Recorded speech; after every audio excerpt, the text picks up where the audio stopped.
Praise the lord. ప్రభు అయిన యేసుక్రీస్తు నామములో మా పరమ యెరూషలేం మినిస్ట్రీస్ ద్వారా హృదయపూర్వకమైన వందనాలు తెలియజేస్తున్నాం. దేవుని పరిశుద్ధ లేఖనములో నుండి యెషయా గ్రంథము 66వ అధ్యాయము 5వ వచనం చదువుతున్నాం. యెహోవా వాక్కునకు భయపడువారులారా ఆయన మాట వినుడి. మిమ్మల్ని దేశించుచు నా నామమును బట్టి మిమ్మల్ని త్రోసివేయు మీ సమాజములో మీ సంతోషము మీకు కనబడినట్లు యెహోవా మహిమ నొందునుగాక అని చెప్పుకొందురు, వారు సిగ్గునొందెదరు. ఈ వాక్యములో యెహోవా వాక్యమునకు భయపడువారులారా ఆయన నామమును మీరు ఎరగండి, ఆయన యందు మీరు సంతోషించండి.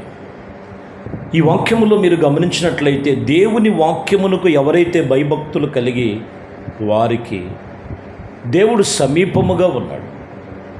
ఈరోజు మనం చూస్తే ఈ అంచె దినాలలో ఏదో దేవుని యందు భక్తి చేస్తున్నారు కానీ వాక్య భయం లేదు.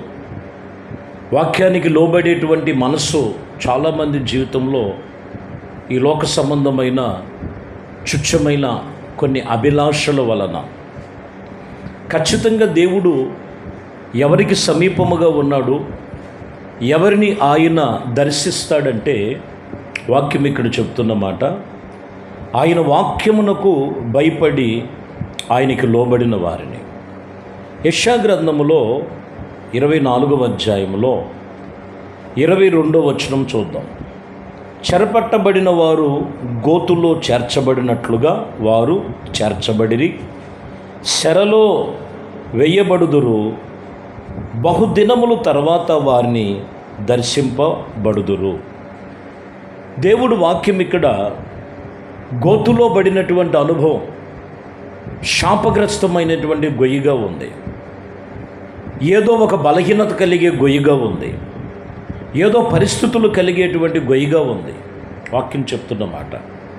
అయితే ఇదిగో వారిని నేను దర్శిస్తాను. ఈ ఉదయకాలమే ప్రభు మాట్లాడుతున్న మాట ఏంటంటే, కొందరు ఏదో ఒక శరలో ఉన్నారు, వారు ఏదో ఒక బంధకాలలో ఉన్నారు. వారి ఆ బంధకాలన్నిటి నుంచి నేను విడిపించటమే కాదు, వారిని ఆ గోతులో నుంచి నేను లేపుటకు నేను వారిని దర్శిస్తాను.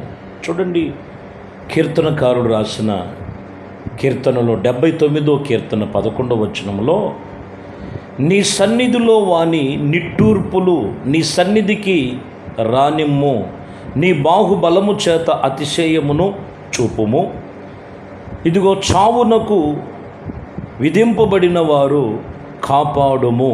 ఇక్కడ చూడండి, నిట్టూర్పులు కనబడుతున్నాయి. చావునకు సిద్ధమైపోయినటువంటి పరిస్థితుల్లో చెరలో ఉన్నటువంటి వారిని అక్కడ అంటున్నమాట, నిట్టూర్పులు విడుస్తున్న వారిని నీ సన్నిధి దర్శించునైనా, నీ సన్నిధిని వారిని కాపాడు. ఎందుకంటే లోకములో నిట్టూర్పులు ఉన్నాయి, లోక సంబంధమైన సావుకు సిద్ధమైపోయినటువంటి పరిస్థితులు అక్కడ భక్తుడైనటువంటి కీర్తనకారుడు రాసినటువంటి మాటలు చూస్తున్నాం. అటువంటి విషయములో నీవు నన్ను దర్శించు నాయనా, నువ్వు నన్ను దర్శించు. ఇదిగో వారిని దుఃఖమును వేదన నుండి నాట్యముగా మార్చువాడవు నీవు, సంతోషము సమాధానము కలుగు చేయువాడవు నీవని ఇదిగో చెరపెట్టబడినటువంటి అనుభవాల మధ్యలో ఉన్నవారితో వాక్యం మాట్లాడుతున్నమాట. మీరు గమనించాలి, దేవుని యొద్దకు వచ్చి ఆయన దర్శనమును, ఆయన సన్నిధిని మనము అనుభవించేటువంటి అనుభవాలు ఉండాలి. అపోస్తుల కార్యములో రక్షణ పొందుకొని ఒక వ్యక్తి సంఘములోకి వస్తున్నాడు. అపోస్తులు చేసేటువంటి ప్రార్థనలు, ప్రబోధాలు బోధిస్తూ ఉపదేశాలు చేస్తున్న సమయాల్లో ఈ వ్యక్తి గారడి సీమోన్ అనేటువంటి వ్యక్తి వీళ్ళు చేసేవి చూసి ఈ గారడీలో కూడా ఒక వింతగా ఉంది, నేను కూడా ఇలాంటిది నేర్చుకొని ఏదో గారడీ విద్యగా చేద్దామని ఆయన అనుకుంటున్నాడు. అపోస్తుల దగ్గరికి వచ్చి ఆయన దగ్గర ఉన్న ద్రవ్యము వారి దగ్గర పెట్టి, అయ్యలారా మీరు చేసినట్లుగా నేను కూడా చెయ్యాలని చెప్తున్నప్పుడు వాక్యం ఏం చెప్తుందంటే, వారు ఖచ్చితంగా చెప్తున్నారు 8వ అధ్యాయము 23వ వచనంలో, నీవు ఘోరమైన దుష్టత్వమును, ఇదిగో దుర్నీతి బంధకాలలో ఉంటివి కనుక నీవు కనబడుచున్నావని చెప్పాను. చూడండి, దేవుడు ఎవరిని దర్శిస్తాడు? వారి దేవుని యొద్దకు వచ్చిన తర్వాత తన హృదయమును సరిచేయబడాలి. అంతేకాదండి, వాక్యం ఇక్కడ చెప్తున్న మాట, దేవుని ఎదుట నీ హృదయము సరి అయినదా కాదా, ఈ యొక్క దేవుని పని విషయంలో పాలు పంపులు ఉన్నాయో లేవో మొదటిగా నీ హృదయాన్ని సరి చేసుకోమని చెప్తుంది వాక్యం ఇక్కడ చెప్తున్న మాట. కొంతమంది చూడండి, ఎంతో ప్రార్థన చేస్తుంటారు, ఎంతో ప్రభువుని అడుగుతుంటారు, కానీ ఇదిగో ఈ గారడీ సీమోనులో హృదయములో ఉన్నట్లుగా ఏమున్నదంట, ఘోరమైన దుష్టత్వం, దుర్నీతి బంధకాలు తన మనసులో ఉన్నాయని దైవజనులు చెప్తున్నారు.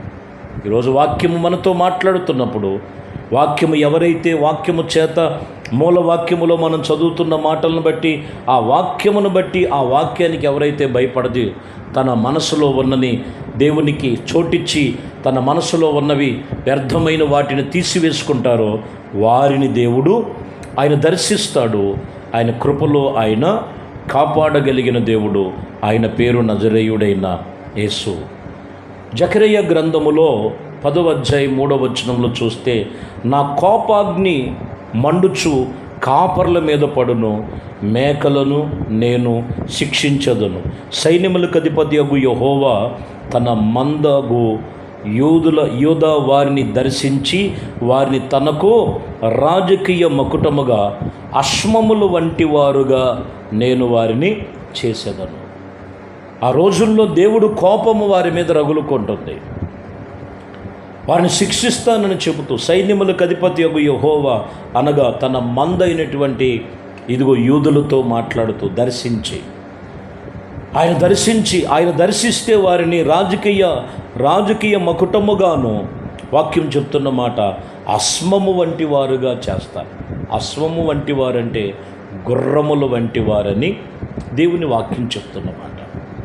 కాబట్టి ఇక్కడ చెప్తున్నటువంటి విషయంలో మనము దేవునితో మనం నిబంధన కలిగి ఆయనకి కోపము కలిగించే పనులు కాదు, కానీ ఆయన కనికరం పొందుకునే పనులు మనము దేవుని యందు నేర్చుకున్నప్పుడు ఆయన మనల్ని ఒక ఆశీర్వాదముగా, గుర్రము దేనికి సూచనగా ఉన్నదంటే అది యుద్ధ భూమిలో కాలు దువ్వుద్ది, అది యుద్ధ భూమిలో ఎక్కడ కూడా వెనకంచి వేయదు. చాలామంది జీవితంలో, ఆత్మీయ జీవితంలో మనం వెనకంచి వేయకూడదండి. దేవుడు ఎలా ఉంచాడంటే, ఎవరినైతే ఆయన దర్శిస్తాడో వాక్యం చెప్తున్న మాట, అట్టి వారిని నేను వారిని ఉంచుతానని వాక్యం ఇక్కడ చెప్తున్న మాట. కీర్తనకారుడు రాసిన కీర్తనలో 17వ అధ్యాయంలో 3వ వచనం చూద్దాం. రాత్రి వేళ నీవు నన్ను దర్శించి నా హృదయమును పరిశోధించితివి. చూడండి, రాత్రి వేళ ప్రతి మనసును, ప్రతి ఒక్క ఆలోచన, ప్రతి ఒక్క హృదయాన్ని దేవుడు దర్శించే సమయం. ఎప్పుడు దర్శిస్తున్నాడు? అక్కడ భక్తుడు రాస్తున్నటువంటి మాట, ఆయన దర్శించటమే కాదు, నా హృదయాన్ని పరీక్షించువాడు, నా హృదయమును పరిశోధించువాడు. చూస్తే అక్కడ అంటాడు, నా హృదయములో ఏ విషయంలో కూడా దుర్మార్గపు ఆలోచన కలగరానేదు, నా నోటి మాట చేతనైనను అతిక్రమమో నేను పలకలేదంటాడు. దేవుడు ఎవరిని దర్శిస్తాడండి? తన హృదయములో దుర్మార్గతనము లేని వారిని, తన నోటి మాట వలన అతిక్రమము, ఎక్కడ క్రమం తప్పిపోయి అతిక్రమమైన మాటలు రానిని వారిని ఆయన దర్శిస్తాడు. ఆయన ఈరోజు హృదయములో ఏవో పెట్టుకొని, మనసులో ఏవే పట్టుకొని, లోక సంబంధమైనటువంటి విషయంలో ఏదో ఆలోచన చేసి నన్ను దర్శించంటే ఎక్కడ దర్శిస్తారు? ఆయన హృదయములు పరిశోధించువాడు. నీ మనసును పరీక్షించువాడు. నీ హృదయంలో ఉన్నదో ఏమి ఉన్నదో ఆయనకి తెలుసు. కాబట్టి వాక్యానికి భయపడువారులారా, మీరు నా మాట వినండి, నేను మిమ్మల్ని దర్శిస్తాను. ఎప్పుడు దర్శిస్తాడంటే వాక్యము విని హృదయములో దేశములు కాదు. నీవెప్పుడు కూడా దుర్నీతికి కాదు, నీతికి సాధనగా ప్రభునందు విశ్వాసముగా నడుచుకోవాలి. అప్పుడు ప్రభు నిన్ను అన్ని విషయాల్లో కూడా ఆయన దర్శించటమే కాదు, వాక్యం చెప్తున్నటువంటి మాట, ఇదిగో నేను వారిని ఆశీర్వాదముగా ఉంచుతాను. నువ్వు ఏ స్థితిలో ఉన్నావో ముందు నీ హృదయము దేవుని సన్నిధిలో వాక్యమును బట్టి ఆత్మ సంబంధముగా నువ్వు అనుసరించి నడుచుకోగలిగితే ఇప్పుడే ఈ ఉదయమే ప్రభు నిన్ను దర్శించి ఆయన కృపలో నిన్ను భద్రపరిచి కాపాడునుగాక. ప్రార్థన చేద్దాం. అందరం కళ్ళు మూసి ప్రార్థనలో ఏకీభించాం. మహాపరిశుద్ధుడు అయిన తండ్రి, శ్రేష్టమైన మీ కృపా వాత్సల్యతను బట్టి మీకు వేలాది స్తుతులు స్తోత్రాలు నాయనా. మీ కృపా దయా సంకల్పమును బట్టి నాయనా ఇప్పటి వరకు వాక్యము చేత మాతో మాట్లాడారు. వాక్యమునకు భయపడువారులారా, మీరు వాక్యానికే భయపడండి, అప్పుడు నేను దర్శిస్తాను. దేశము పెట్టుకోవద్దు, కలహములు ఉండకూడదు, కపటములు ఉండకూడదు, దేశభావన ఉండకూడదని ఈ వాక్యములో మాతో మాట్లాడారు. ప్రభా, ఇదిగోనైనా గారడి సీమోను వలె ఏదో లోక సంబంధముగా ఆలోచన చేసినప్పుడు ఇదిగో నీ హృదయములో మాకు ఇదిగో ఈ దుష్టత్వము కనపడుతుంది, ఈ కీడు కనపడుతుందని దైవజనులు చెప్పి నీ హృదయము దేవుని ఎదుట సరి అయినదా కాదా అని వాక్యం చెప్పినప్పుడు హృదయమును సరిచేసుకున్నట్లుగా ఈ వాక్యం విన్న ప్రతి ఒక్కరూ కూడా తమ హృదయములు సరిచేసుకొని మీ ముఖ దర్శనం, మీ దర్శన భాగ్యమును పొందుకునే ధన్యత ప్రతి ఒక్కరికి కలుగు చేయమని యేసు క్రీస్తు నామములో ప్రార్థించి వేడుకొనుచున్నాము తండ్రి. ఆమేన్. ప్రభు మిమ్మల్ని దీవించి ఆశీర్వదించునుగాక.